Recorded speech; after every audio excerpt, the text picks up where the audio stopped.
In this video, we uncover a true crime tale so chilling and unbelievable that no film could ever rival it. What started as an ordinary day quickly spiraled into chaos, exposing hidden secrets, shocking twists, and a reality more terrifying than anyone could dream of. One brother from Beverly Hills attended a movie on the 20th of August, 1989. They purchased tickets to see Batman. The young men then returned home. Upon arriving, they discovered their parents had been brutally murdered in their own home. At least that's how it appeared at first glance.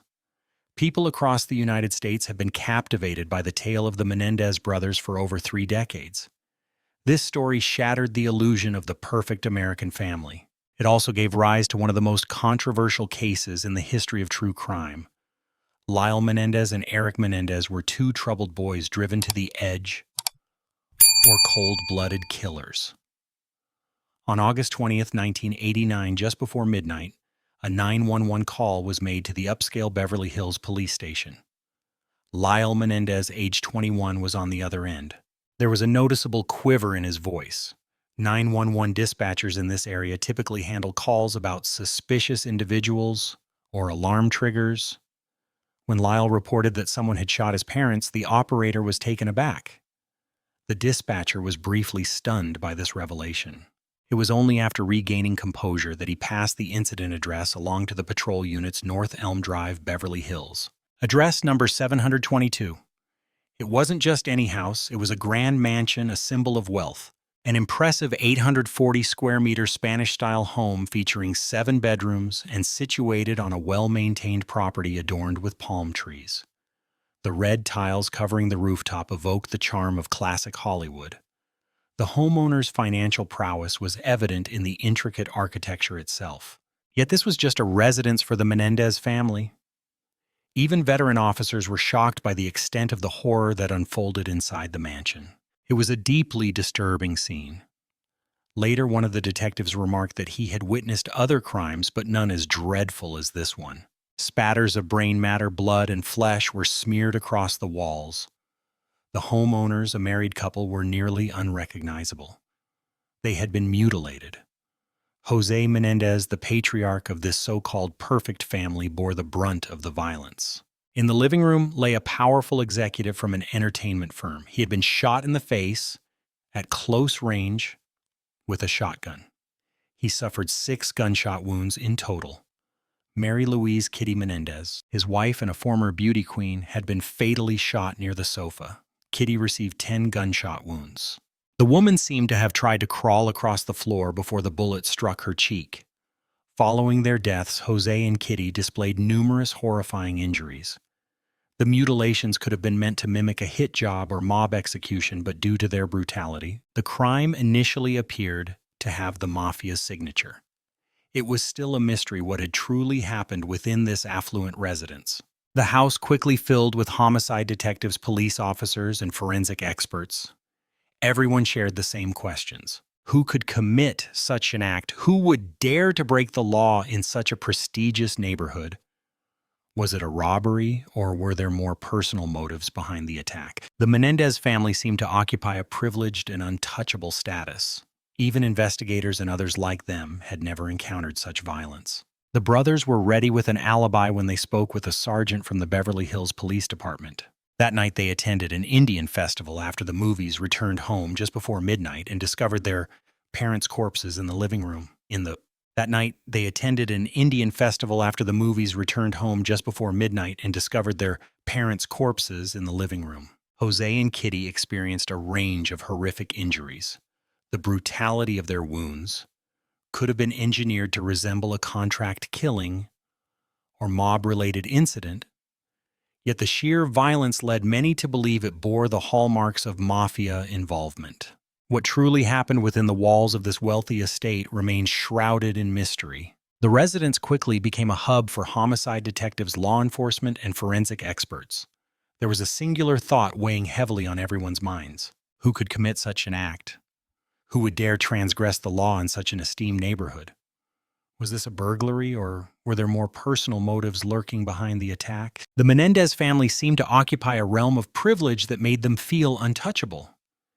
Even investigators and those in their circle had never encountered such blatant violence. The brothers had already crafted an alibi when they engaged in a conversation with a sergeant from the Beverly Hills Police Department. That night they attended an Indian festival after watching a movie returned just before midnight and stumbled upon their parents' bodies in the living room. That night they went to an Indian festival after catching a movie, got back home just before midnight and found their parents' lifeless bodies in the living room. The investigator chose not to request the brothers to undergo a gunpowder residue test because he deemed their accounts and emotional responses to be remarkably credible. However, as the night progressed and the following days unfolded, investigators began to scrutinize the details more closely, leading to a shift in their suspicions.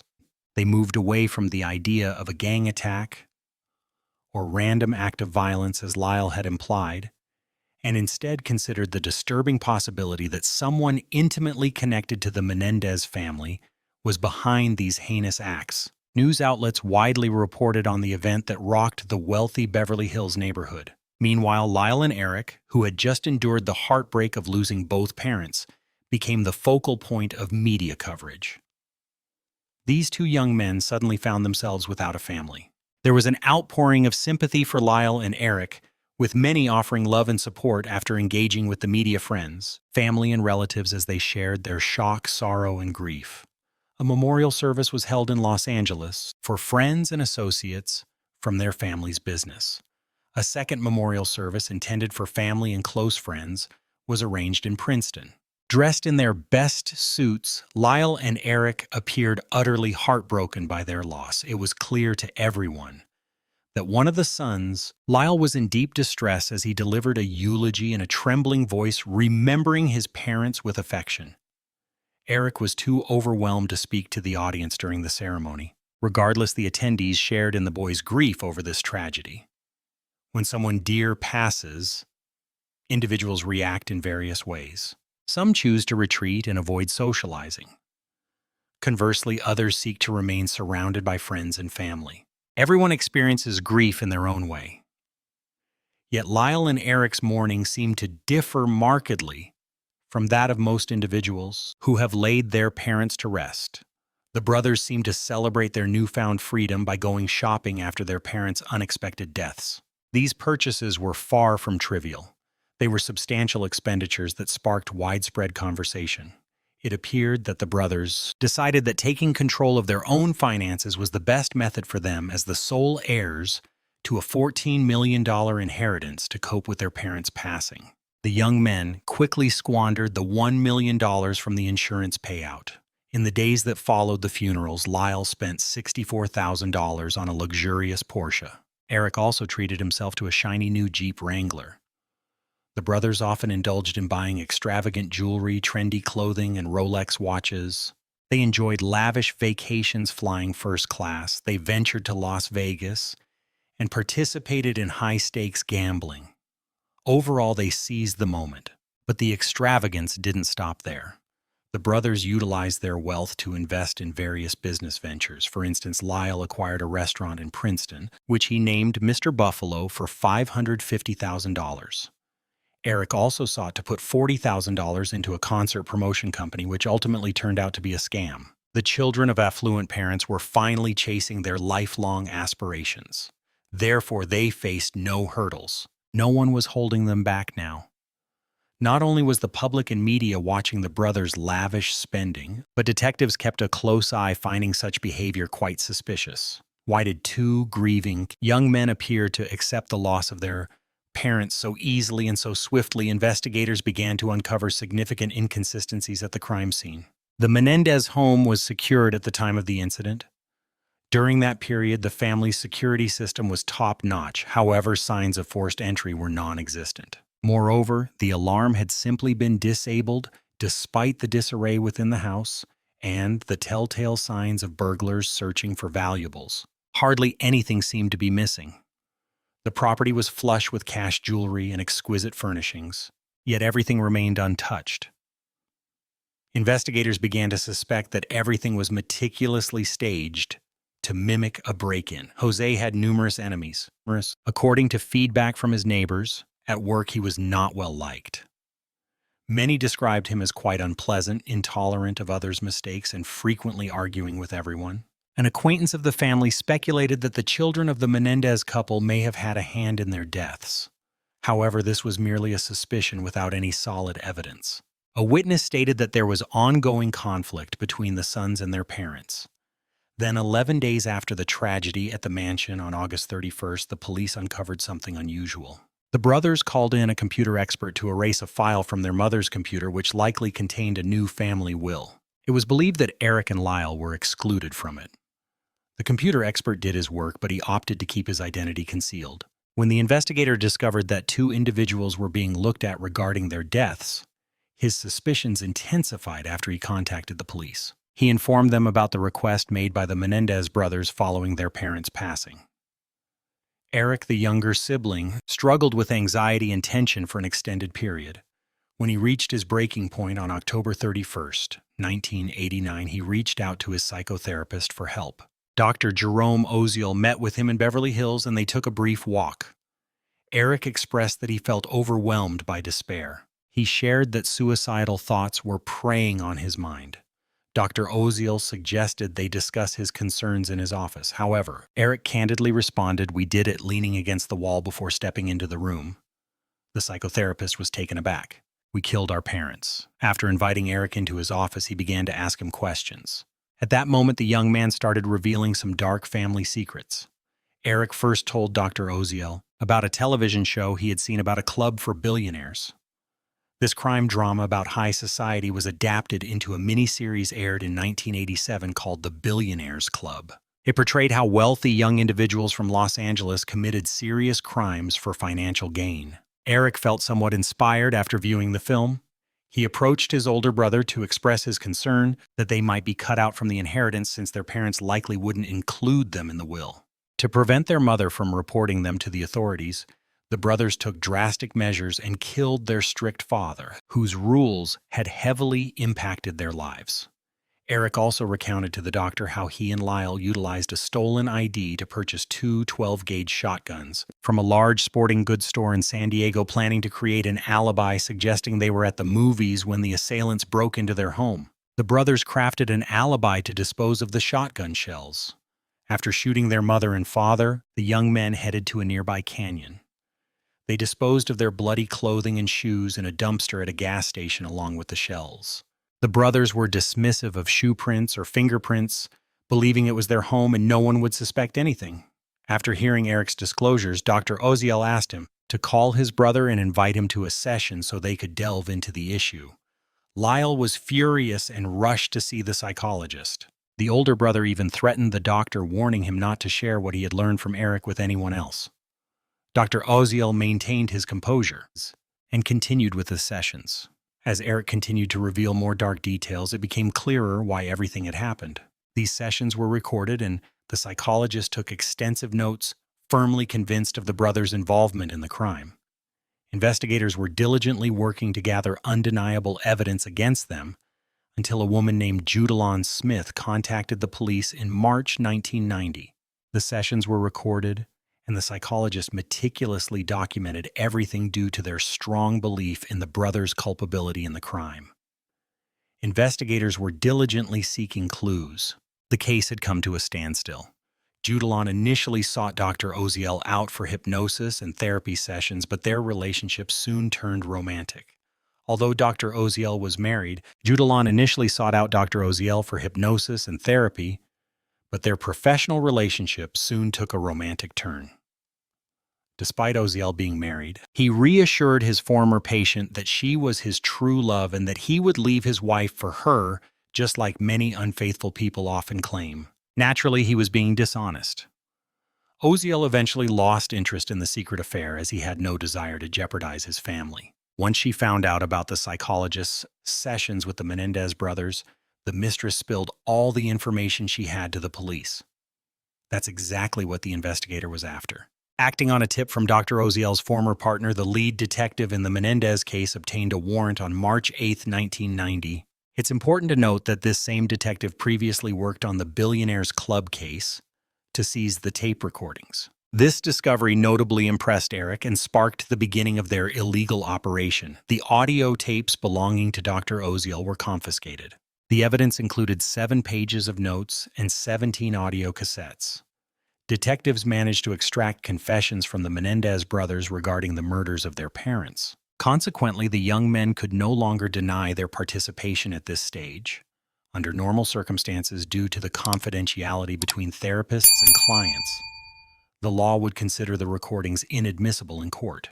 However, the doctor had forfeited the doctor-client privilege. As Lyle threatened to take action that same day, his new Jeep was stopped by the police while they were en route to a restaurant.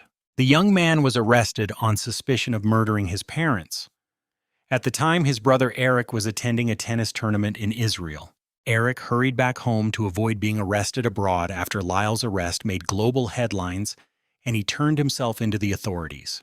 3 days later, after returning to Los Angeles, the brothers remained free for nearly 7 months following the brutal slaying of their parents. So why did the two sons turn against those closest to them? Was money the sole motivator for their actions? Was it mere greed, or was there something deeper? Let's rewind a few years to understand the Menendez saga. Jose Menendez, the father of Eric and Lyle, was the head of the family. Born in 1944 in Havana, Cuba, he fled the chaotic Cuban Revolution as a 16-year-old. Jose possessed an unwavering drive for success and extraordinary determination. He worked his way up from being a dishwasher in Manhattan to becoming an executive at a film studio on the West Coast.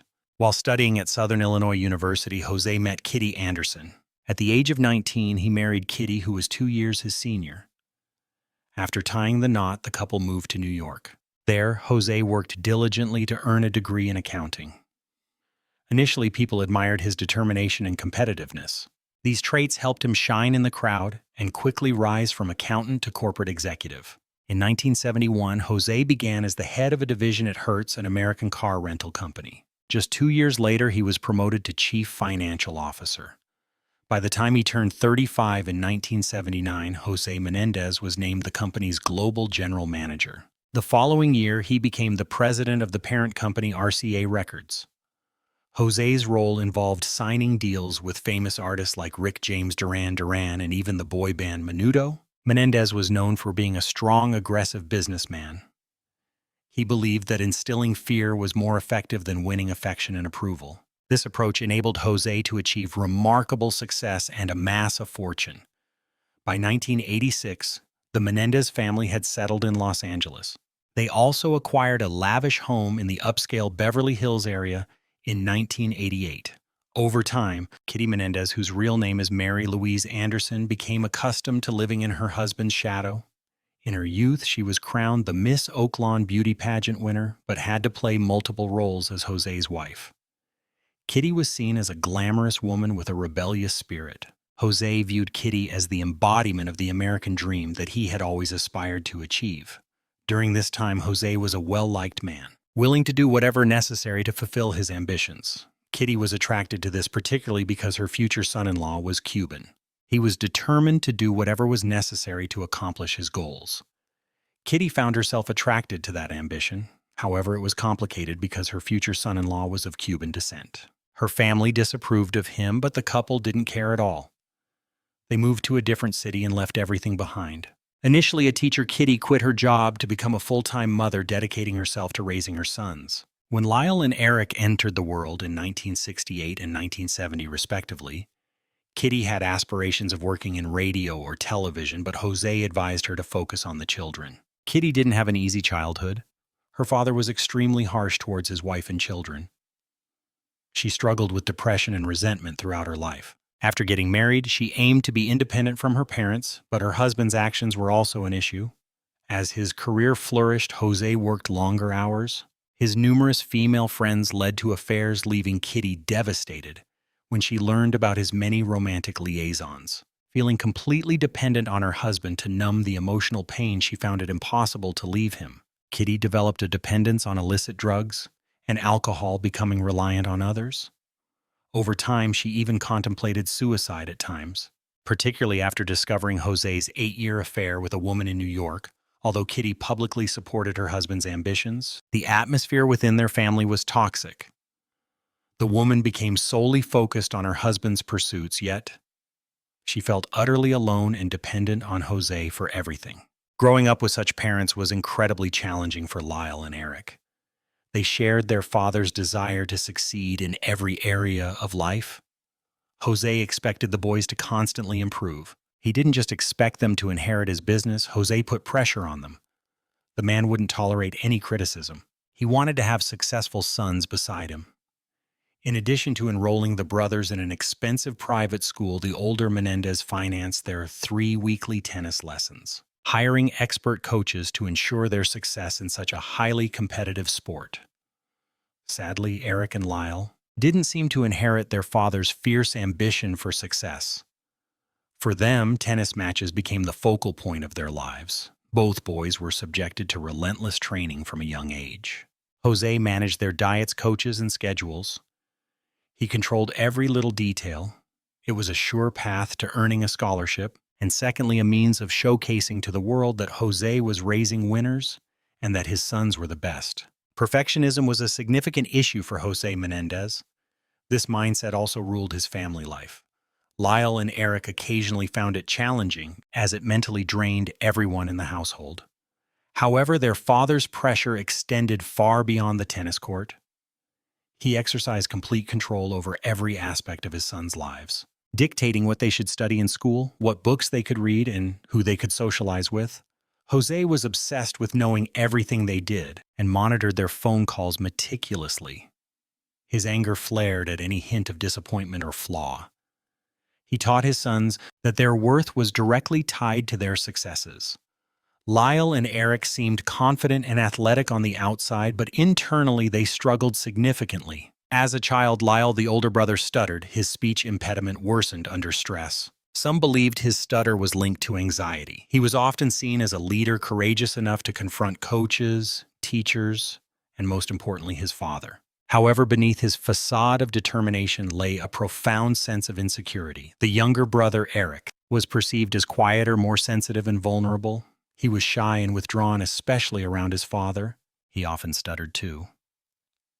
Eric admired his older brother and relied on him for protection. The younger sibling was viewed as the weaker of the two because he couldn't stand up for himself. The boys primarily made their mark at school through their achievements. At one point, Jose and Kitty received a call from the school alerting them that their sons were having academic difficulties.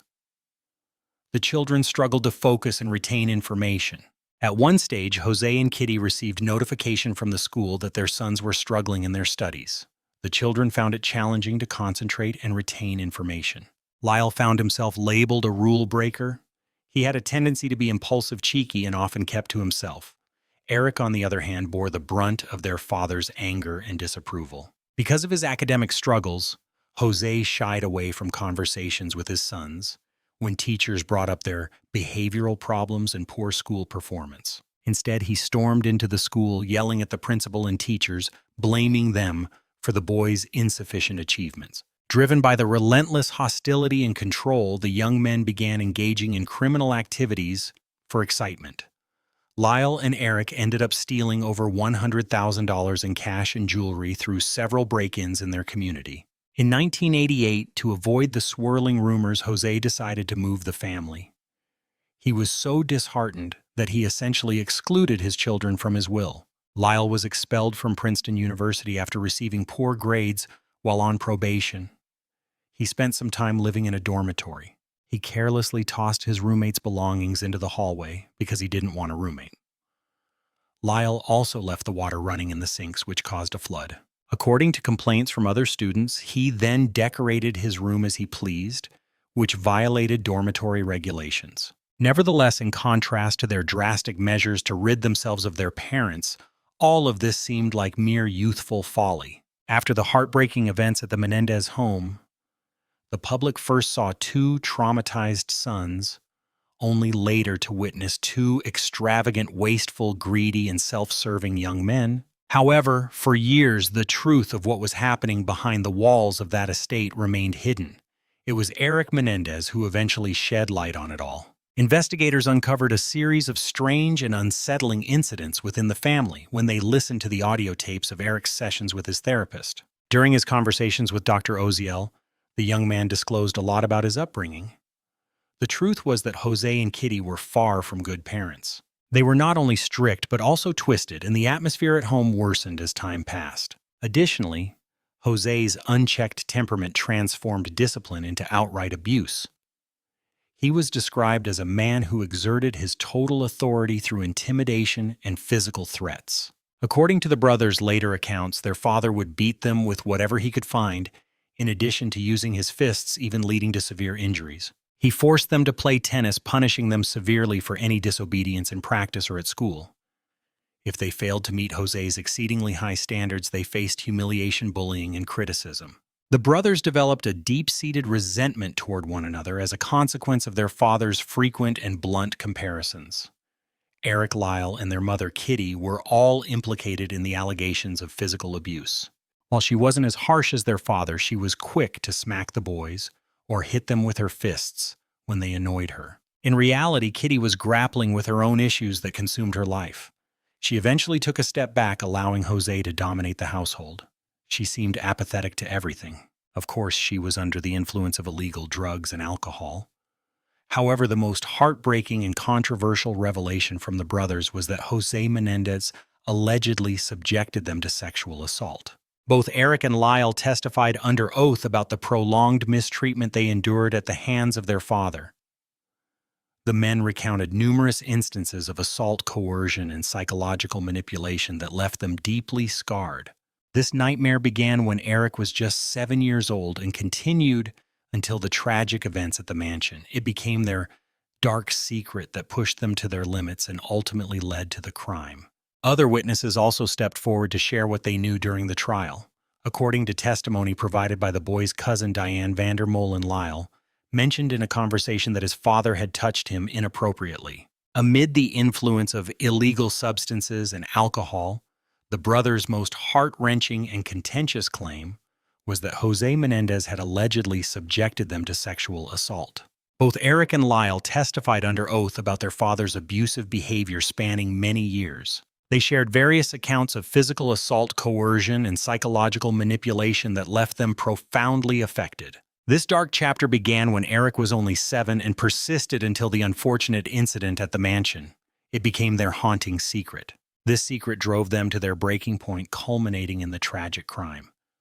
Other witnesses also provided testimony regarding their awareness during the trial. According to the testimony from the boy's cousin, Diane Vander Molen, Lyle disclosed in a conversation that his father had inappropriately touched him. At the age of 8, Kitty brushed off Diane's revelation as silly nonsense. According to Alan Cano, the boy's cousin, their mother simply didn't believe her and forbade any discussions about such matters. Jose Menendez told his sons, Eric, who was 13 at the time, in private, that he had touched him inappropriately, as relayed to another cousin, Andy Cano. Eric was told to keep it a secret. The letter he wrote to his cousin in 1988 became crucial evidence due to his father's late-night visits. In it, the young boy expressed his growing fear of his father. The letter reads, "Andy, it's still happening, and now it's even worse for me. I can't explain it. He's really overweight. I can't stand him. It drives me crazy that I never know when it will happen. I go to bed every night worried he might come back. I don't know if I can take it anymore." This letter is viewed as vital evidence countering claims that the boys fabricated abuse. Unfortunately, this crucial information was omitted from the original trial and has since formed a key part of the defense's arguments for retrials. Where was their mother while Jose was abusing their sons? Kitty seemed completely uninterested in intervening. Not only was she aware of the violence occurring, but she sometimes either took part in it or sat nearby to ensure no one interrupted all to protect the family's reputation. Kitty attempted to maintain a facade tolerating her husband's bizarre behavior. Her attitude exacerbated the emotional torment for her sons. Both parents let Lyle and Eric down. They found themselves trapped in a situation from which they would never escape. Interestingly, the brothers didn't even confide in one another about their experiences, completely terrified of their father. It was 3 weeks before the tragic events that Eric first confided in Lyle about the abuse. Lyle then shared that Jose had been violating him for 6 years until suddenly stopping when he turned 8 for no clear reason. The boys finally decided they needed to tell their father. Jose threatened to kill them if they told anyone.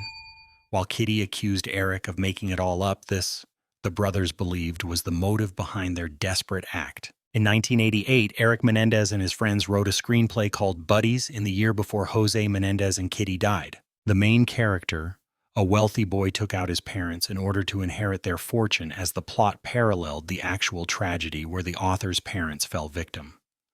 Despite its lack of quality, the script became a critical element of the investigation. Public perception of the Menendez family shifted dramatically once all the details emerged. Initially, sympathy was reserved for Jose and Kitty as they were viewed as the victims of their own children. However, after Lyle and Eric testified in court, people began to empathize with the brothers, realizing their story was steeped in years of trauma rather than mere greed. This revelation left society and the legal system reeling. The trial of the Menendez brothers in 1993 captivated televised audiences. Americans eagerly anticipated this crucial moment as the trial commenced. The details surrounding the case drew significant interest from the public, and viewers found it hard to look away. The media initially published stories about spoiled killers and affluent kids. The image of two pampered young men shooting their parents for money caught the public's intrigue. However, opinions changed drastically once the trial proceeded, and the defense detailed Jose and Kitty's prolonged emotional and physical abuse. Under California law, the brothers could only be convicted of manslaughter if they proved they were in immediate danger. Their attorneys argued that Lyle and Eric were not just greedy criminals. The audience was particularly captivated by this heartbreaking story, with each tragic detail rendering it impossible for viewers to look away from their screens. Initially, the media circulated headlines about murderous wealthy youth, highlighting the shocking image of two affluent young men who killed their parents for financial gain. However, public opinion shifted dramatically once the first trial commenced and the defense unveiled a narrative detailing the brothers' years of emotional and physical abuse at the hands of their parents. The prosecution had to prove that the brothers were in imminent danger to secure a manslaughter conviction in California. Close personal, emotional, and physical abuse. In California, the brothers could only be charged with manslaughter if they were able to prove that they were in peril right at that moment. Lyle and Eric's attorneys argued vehemently that the brothers were not simply criminals looking to profit from their parents' demise, but instead were victims who had been pushed to their breaking point. The defense team referenced the battered child syndrome. This was a relatively new legal term during that period, describing the physical and emotional impact on children who suffer abuse over a long duration, often inflicted by their parents or guardians. This psychological and medical term highlights a range of symptoms these children endure. They may eventually develop a deep sense of helplessness, coupled with a distorted perception of reality. These individuals believe there is no escape, living in a constant state of fear that compels them to take extreme measures. Eric and Lyle's defense argued that the brothers were afflicted with this disorder, truly believing their father posed a lethal threat to them. In essence, the defendants acted to defend themselves because they genuinely felt, albeit irrationally, that they were in immediate danger. Lyle and Eric perceived a threat to their lives every single day. For them, every moment spent with Jose felt like a countdown to disaster. The defense asserted that the boys had no other choice, prioritizing their survival over any financial gain from their parents. Jose had extensive connections, he wielded significant influence, and the brothers feared the repercussions of seeking help. However, the prosecution contended that Eric and Lyle murdered their parents purely out of greed to inherit their wealth. Moreover, they argued that the consistent narrative of domestic violence was fabricated solely to evade punishment. The prosecution called Lyle's former girlfriend. She claimed that Lyle paid her a considerable sum to assert that Jose Menendez made inappropriate advances toward her despite a lack of supporting evidence. Such actions by children towards their parents cannot be justified by any backstory. The man had previously spun absurd tales about his parents being killed by the Mafia. Thus, from another perspective, the brothers' story seemed less than credible. Nonetheless, many who watched sensed Eric Menendez's agony as he testified. He broke down while recounting the horrifying details of the years his father inflicted pain upon him. He provided such graphic accounts that it was hard to believe they were just an act in the courtroom. Lyle maintained a more composed demeanor, demonstrating greater emotional control. Many interpreted his behavior as a sign of deeper emotional turmoil. Others viewed him as colder and more calculating. Every sigh, tear, cough, and gesture was scrutinized. Since the entire trial was broadcast live, it captivated the nation. The jury found themselves at an impasse. After several months of testimony and heated discussions, the trial was declared a mistrial due to their inability to reach a unanimous verdict. While the brothers viewed this as a partial victory, it also meant they would have to face the entire process again in a new trial. The first trial was vastly different from the second. It garnered less attention, partly because the judge prohibited videotaping in the courtroom. He also ruled that detailed and graphic accounts of past incidents had little relevance to the case. As a result, limited testimony was permitted regarding specific allegations of abuse. Additionally, accusations against Kitty regarding substance abuse and neglect of her parental duties were made. The defense portrayed Jose as a cheating spouse and a violent, abusive father, but ultimately they failed to present convincing evidence to support any of these claims, and the brothers' habit of exchanging high fives after their testimony likely undermined their credibility. On March 20, 1996, Lyle and Eric Menendez were found guilty of 2 counts of first-degree murder and conspiracy to commit murder. They were sentenced to 2 consecutive life terms without the possibility of parole. Thus, they would spend the rest of their lives behind bars. Eric Menendez was 25 years old, while Lyle Menendez was 28 when they received their life sentences. The siblings faced numerous trials and changes. During their experience within the criminal justice system, they were intentionally separated at first, and the separation proved to be extremely painful. Throughout their experience in the criminal justice system, the brothers were intentionally separated at the outset, resulting in profound emotional distress. In fact, the separation was so excruciating that Eric went on a hunger strike in an effort to reunite with Lyle when Lyle was transferred to the prison where Eric was serving his sentence. In the year 2018, the Menendez brothers, who had spent over 20 years apart, were finally reunited. Each brother embarked on a journey of self-improvement and in a way sought atonement during their time in prison. Lyle is currently pursuing a master's degree in sociology after having completed his bachelor's degree. For 15 years, he served on the prison council, which empowers inmates to represent the interests of their fellow prisoners and make decisions about their daily lives. Lyle Menendez actively advocated for better prison conditions, fought for the rights of inmates, and played a role in developing initiatives focused on education, community programs, and rehabilitation while incarcerated. Meanwhile, Eric developed a strong interest in religious studies. He became a minister and volunteered to lead Bible study courses. Eric offered care and comfort to fellow inmates who were near death. Moreover, he began advocating for incarcerated youth, assisting with educational programs behind bars, and serving as a mentor to others who faced similar tragedies. Both brothers found love with Anna Erickson, a former beauty salon manager and model. Lyle Menendez's first marriage ended because his wife suspected him of infidelity, which ultimately led to their divorce. Lyle met Rebecca Sneed, his second wife, through letters where they corresponded for nearly a decade. The couple parted ways in the year 2024. Similarly, Eric got to know Tammy Sackerman, the love of his life, through their frequent exchanges of letters, which eventually led to their in-person meeting. Eric proposed to her while on one knee during one of her visits to the prison. Together, they even collaborated on writing and editing a book about their marriage. After tying the knot, the couple stayed together despite the ban on conjugal visits. Lyle asserted that his upbringing surprisingly prepared him for the chaos of prison life. For years, Eric and Lyle sought appeals, but their efforts were repeatedly denied. It seemed inevitable that they were doomed. Interest in the Menendez case has surged in recent years. This resurgence in popularity can be linked to various factors. A multitude of films, dramatizations, books, and parodies emerged from the trials, captivating international media attention. This is just a small fraction of them.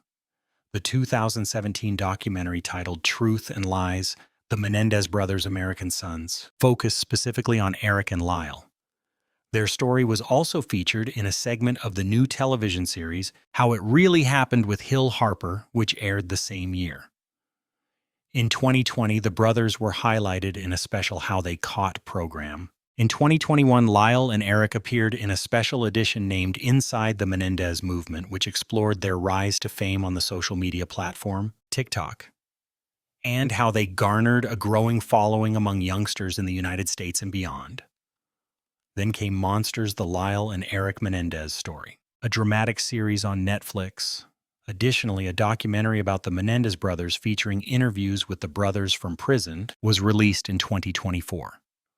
All of this sparked the interest of a new generation of viewers, many of whom were unaware of the serious allegations. After many years, Roy Rossolo, a former member of the well-known boy band Menudo, made new allegations in 2023. Roy testified that Jose Menendez had frequently abused him as a young boy.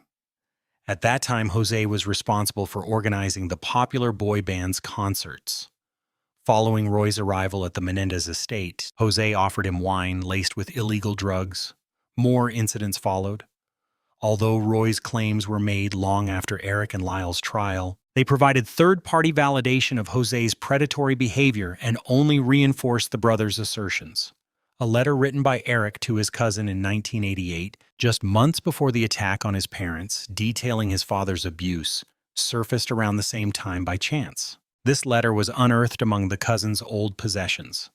Consequently, the long-forgotten case received renewed attention.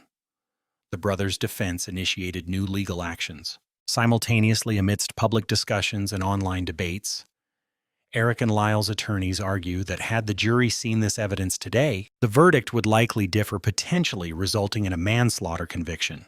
The Los Angeles County Prosecutor's Office recognized the complexity surrounding the brothers' case and began investigating the matter. In October 2024, everything transformed when the district attorney proposed resentencing or possibly a retrial. A new district attorney in Los Angeles opposed a retrial and dismissed all previous recommendations. Nevertheless, a judge in the Los Angeles Superior Court recently imposed a new sentence on Lyle and Eric Menendez. On May 13, 2025, they were sentenced to 50 years to life in prison. This means the brothers will be eligible for parole after serving 50 years, since neither of them was yet 26 years old at the time of the crime. The new sentence allows them to qualify for juvenile offender parole under California's juvenile offender regulations. Two conflicting theories lie at the heart of the Menendez brothers' crime. On one side, the prosecution depicted Lyle and Eric as cold-hearted, calculating criminals who staged a public display of fake grief after murdering their own parents to claim a multi-million-dollar inheritance. Yet the defense presents evidence of two young men who endured severe trauma and were subjected to years of physical, emotional, and sexual abuse by those they trusted most. Many continue to debate whether Lyle and Eric Menendez are guilty or if they were victims of horrific abuse pushed to their limit, deserving a different verdict. What do you think about this? We appreciate you tuning in and being a part of our true crime family. Your support means the world to us. Each view, like, and comment allows us to continue creating more content and sharing stories that truly matter. We are genuinely grateful to everyone who invests their time to watch, listen, and join us on this journey. Together, we're forging a space for those who value truth, awareness, and justice. If you haven't done so yet, be sure to subscribe, hit the bell icon, and enable all notifications so you never miss our new uploads.